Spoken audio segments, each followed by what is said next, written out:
అక్కడ చూడన్నా, నేపాల్లో ఉన్న మన తెలుగు వాళ్ళు ఇబ్బంది పడుతుంటే సురక్షితంగా తీసుకొచ్చాడన్న లోకేష్ బాబు. మరి నేనురా, మనం ఒకరిని ఇబ్బంది పెట్టడం తప్ప ఇబ్బంది పడే వాళ్ళ గురించి ఎప్పుడైనా ఆలోచిస్తామన్నా? నేను ఆలోచించనా? ఆంధ్రప్రదేశ్ ప్రజల గురించి నేను ఆలోచించనా?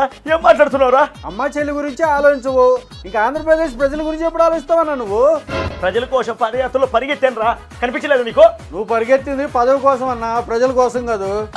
ప్రజల కోసం పరిగెత్తేవాడు నిజమైన నాయకుడు, ఆయనే లోకేష్ బాబు. అక్కడ చూడన్నా, నేపాల్లో చిక్కుపోయిన మన తెలుగు వాళ్ళతో వీడియో కాల్ మాట్లాడి వాళ్ళ యోగక్షేమాలు తెలుసుకుంటూ వాళ్ళకు మనోధైర్యాన్ని ఇస్తూ వాళ్ళని పదిలంగా వాళ్ళ సొంతలకు పంపించాడు అన్న లోకేష్ బాబు.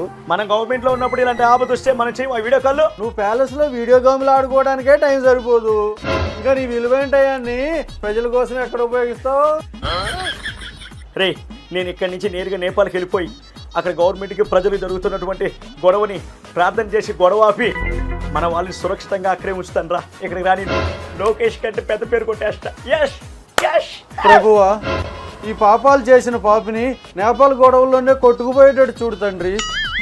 ఆమె వేసేసాడు, బాగా వేసేసాడు.